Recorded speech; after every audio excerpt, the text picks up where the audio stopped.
Valentino Tito Bertolini was the best and most dominant lineman ever to play football at AHS, so much that his jersey number 33 was retired by the school at the testimonial football banquet honoring the football team as Massachusetts State Class C champions for 1952. At the time of retiring his jersey, Tino was still a senior. The following is an excerpt from the Daily News. At the conclusion of the banquet, Coach Tasneri stated that Tino Bertolini was one of the finest leaders who he has had the pleasure to come in contact with. He was like a rooster over a flock of hens, was Tasneri's description of the leadership exhibited by the plucky captain.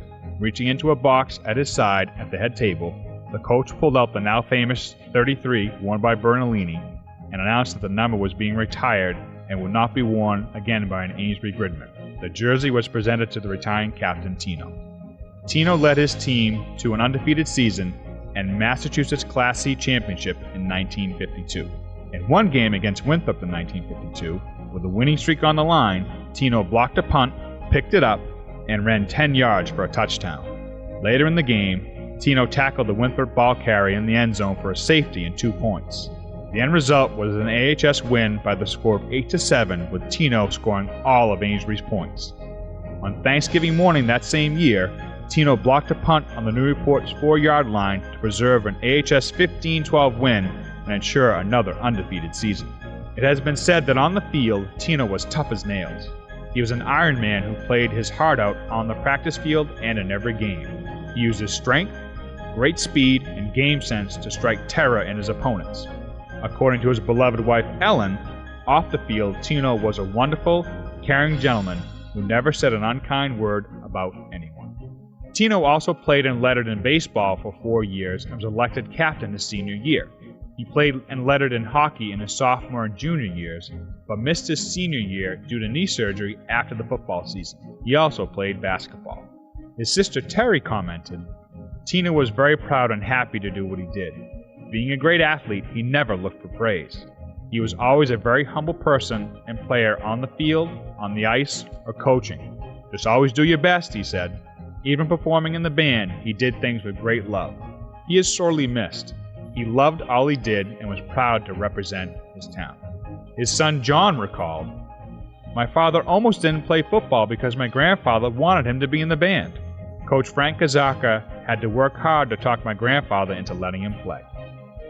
My father also played almost blind. His parents could afford to buy new glasses if he had broken them. Frank also told me at my father's funeral that he had seen almost every Amesbury football game for over 50 years, and he had never seen a football player as dominating as my father. He also said that since my father could barely see, the legend was that he could smell the football." Tony Tasneri had a huge impact on my father, in fact, also on my entire family. If it were not for Taz's persistence, my father most likely would never have gone to college. Taz kept telling the BC coach, Mike Holovac, that my father would be a good player for BC, but Holovac said he was too small. He finally gave in and went to one Amesbury game. He gave my father a full scholarship to BC on the sideline after that one game. Tino lived by the motto, "A winner never quits and a quitter never wins."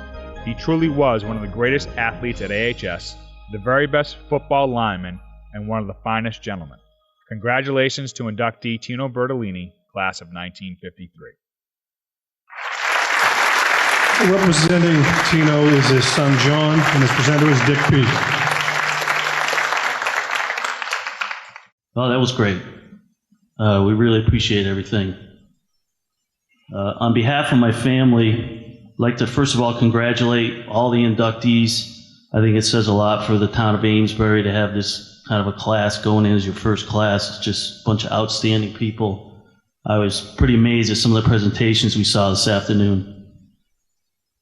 We'd also like to thank the committee for electing my father and for all the hard work they do. I've been a part of this kind of thing before. I know what kind of work goes into it. It's a ton of work, and it's selfless work, and we really do appreciate it. And I want to thank everyone out here for coming as well. For those who don't know, my father passed away in 1999. He was about just short of 64 years old. Cancer got him. as a testament to his character, there were, in the little sleepy town of Suffield, Connecticut, that probably no one here has ever heard of, at his funeral and wake, there were pretty darn near close to 2,000 people. He really had an impact on a lot of people in his 64 years. And when the dust had settled, my mother and I were going through some of his things, what to keep, what not to keep.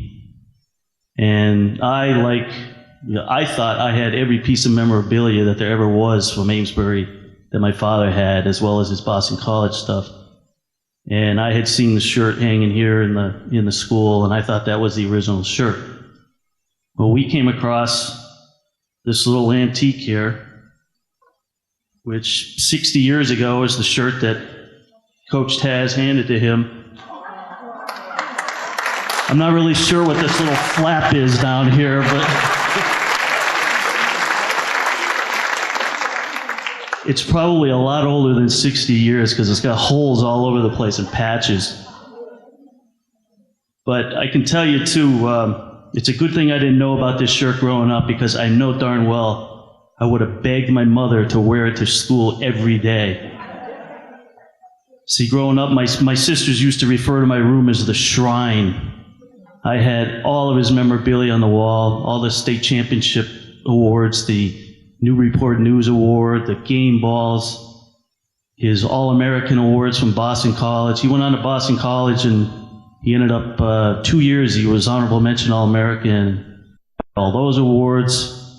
I wore his Boston College football jersey, or his varsity jacket, from the time I was in 5th grade. I was swimming in the thing. But, like Coach Tazzaneri, I know for a fact the reason Coach Tazzaneri gave him the shirt wasn't just because he was a great football player. It was also because of the character he had, the kind of leader he was on and off the field, and just the person he was. And it was the same thing with me. I didn't have that stuff in there just because he was a great football player. It's because of the kind of father he was. He's I like to describe him as the kind of father you waited by the window for because you couldn't wait for him to get home. And he was not only the best father I could ever imagine anybody being, but he was actually the best person I ever knew. Thank you very much.